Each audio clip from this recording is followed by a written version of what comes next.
Bueno, complementando un poco la charla anterior, que tenía más que ver con manejo de suelos en cultivos a campo, que es toda la línea que están trabajando en Las Brujas, yo voy a presentar, esta presentación se llama Manejo Regenerativo de Suelos en Sistemas Hortícolas Protegidos, porque desde el norte estamos apuntando a trabajar en manejo de suelos, pero enfocado en cultivos protegidos, complementando un poco lo que se está haciendo a campo en Las Brujas.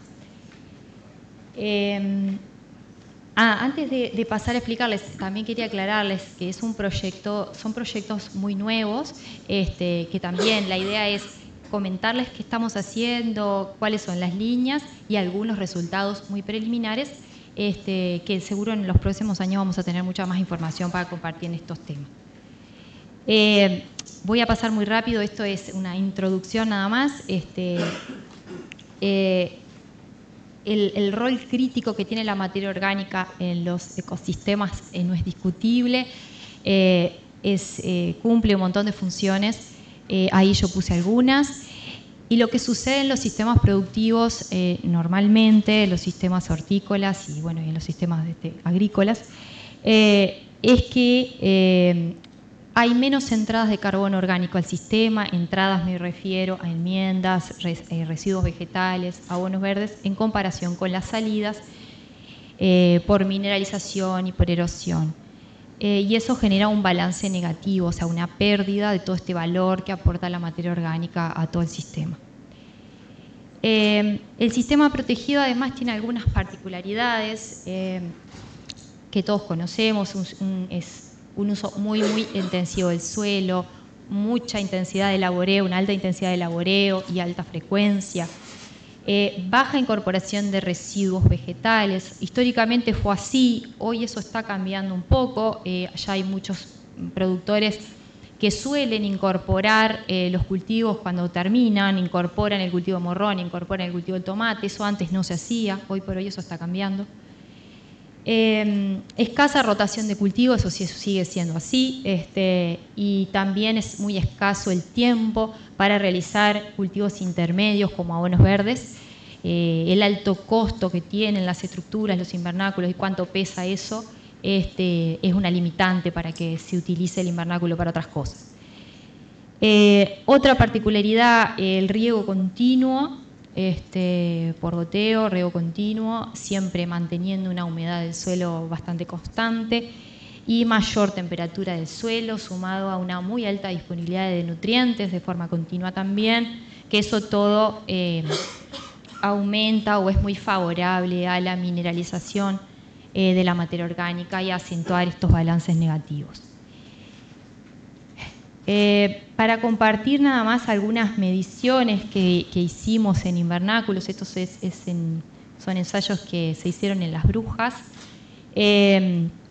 por eso esos niveles de materia orgánica, por eso lo aclaro, en donde lo que hicimos fue medir cómo fue la evolución del carbono orgánico del suelo en un invernáculo con monocultivo de tomate, sin aplicación de ningún tipo de enmienda orgánica al suelo.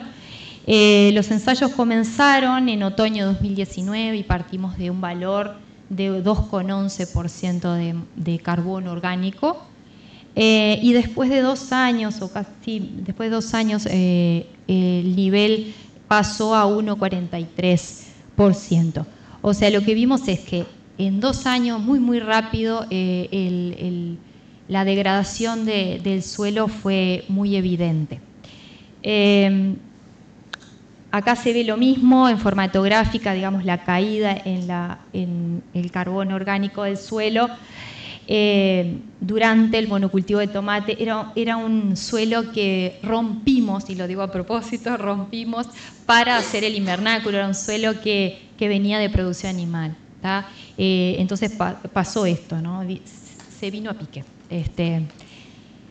En el cuadro verde acá lo que aparecen son las tasas anuales de mineralización del carbono orgánico del suelo durante esos años, 14%, 8%, 5%.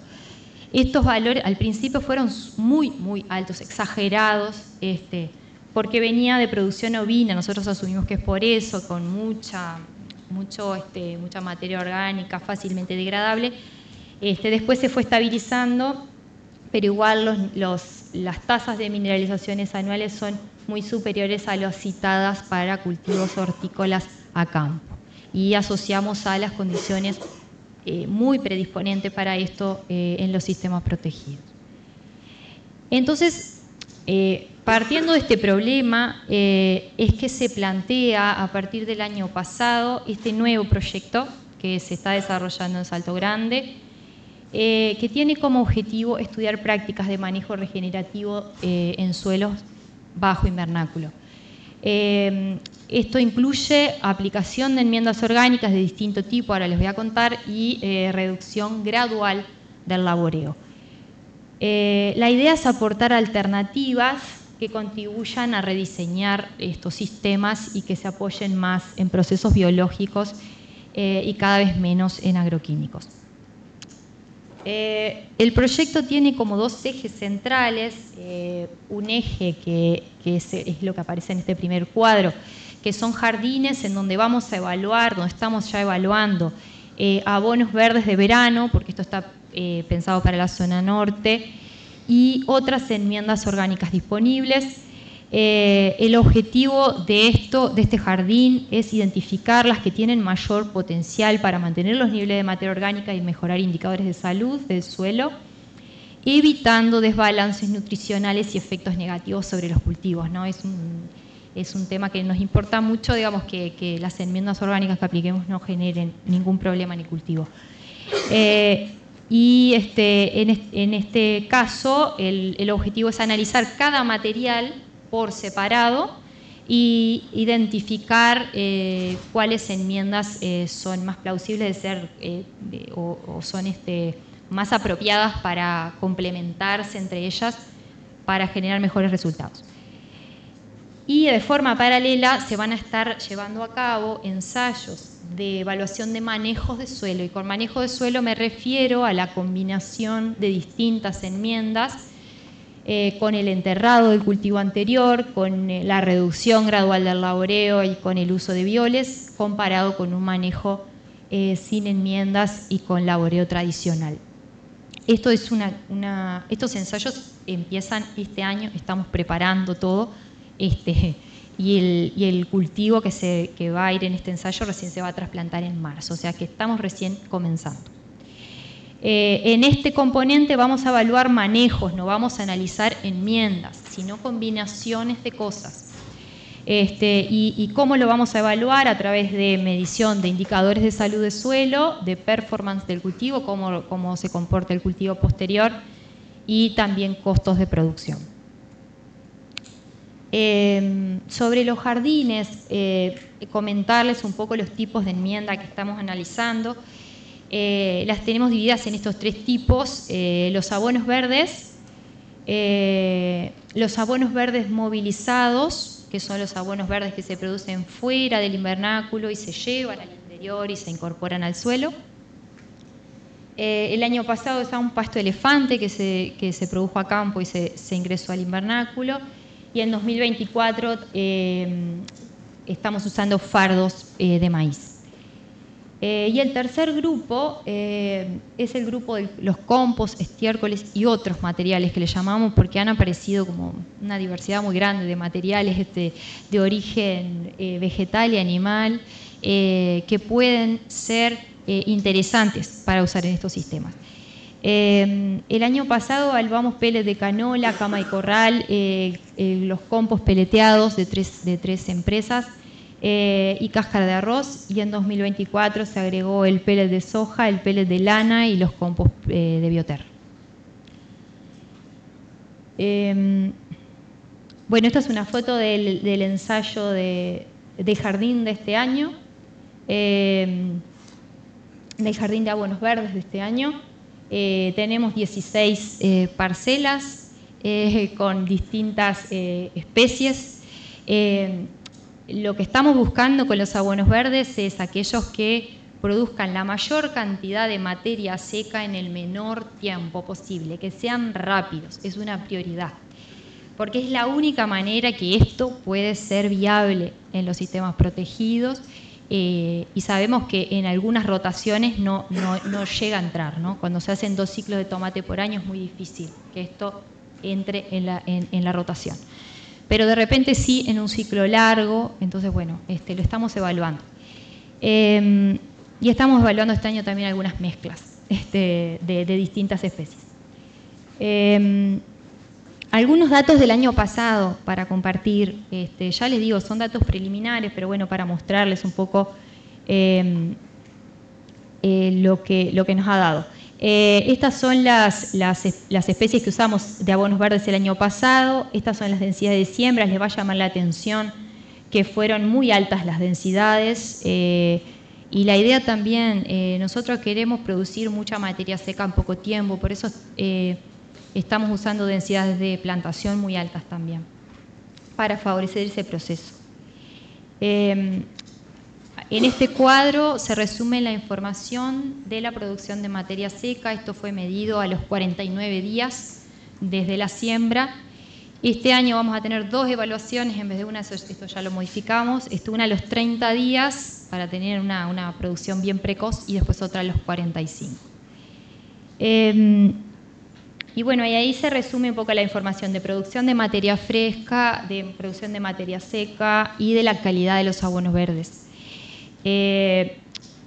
Las gramíneas son muy rápidas. Por ejemplo, el Sudan Grass fue el que nos produjo más materia fresca el año pasado, 9 kilos por metro cuadrado, y de materia seca 14.000 kilos por hectárea. Esto fue el material que más produjo, digamos, de los que teníamos plantados el año pasado. El TEF, si bien no produjo mucha materia fresca al momento incorporado, después en materia seca sí fue mucho más pesado porque tenía un porcentaje de materia seca mayor en el momento de la incorporación. O sea que fue un material que parecía que no, pero después fue más interesante. Y después, y después en cuanto a la calidad también decirles que es diferente, hay que cambiar un poco la cabeza de los abonos verdes que traemos normalmente de los ciclos a campo, porque en invernáculo son ciclos muy cortos, estamos hablando de 30 a 40 días de crecimiento. Entonces la calidad del abono verde, de este abono verde que estamos incorporando es bastante distinto de lo que es un abono verde producido a campo que tuvo 3 meses o más en el campo. Las relaciones carbono-nitrógeno son mucho más bajas, son materiales muy tiernos, y también se entierran en estados fenológicos anteriores. Y eso hay que tenerlo en cuenta por la inmovilización de nitrógeno, que no es tanto como podríamos pensar. Después, bueno, sobre los compost, estiércoles y otros materiales que probamos el año pasado, estas son las dosis que usamos. Esta es la materia seca que se incorporó con cada uno de ellos, y esta también lo estamos considerando el costo por hectárea que tiene cada una de las enmiendas. Es interesante hacer las comparaciones en ese sentido porque, por ejemplo, los 3 compost de 3 empresas comerciales que están disponibles son todos peleteados estos. Hay una diferencia importante, los costos por hectárea, que hay que ver si eso se refleja en beneficios. Pero bueno, es parte de la información que estamos relevando. Y después esta información también nos interesa porque la incorporación del cultivo anterior, o sea, de picar el cultivo de tomate y el morrón e incorporarlo al suelo, es una práctica que se viene aplicando desde hace unos años. Pero no sabemos, no tenemos mucha idea de cuánto se aporta, cuánta materia seca se aporta y qué calidad tiene esa materia seca. Entonces lo que hicimos el año pasado fue empezar a tratar de medir y generar datos sobre eso. Cuánto materia seca se está incorporando, y ustedes ven que las cantidades son significativas, y las calidades. Eso vamos a continuar, la idea es, recién empezamos con esto.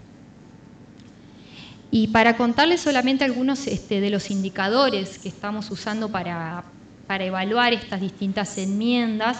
Uno de ellos, que tiene que ver con las propiedades químicas, es el aporte de nitrógeno.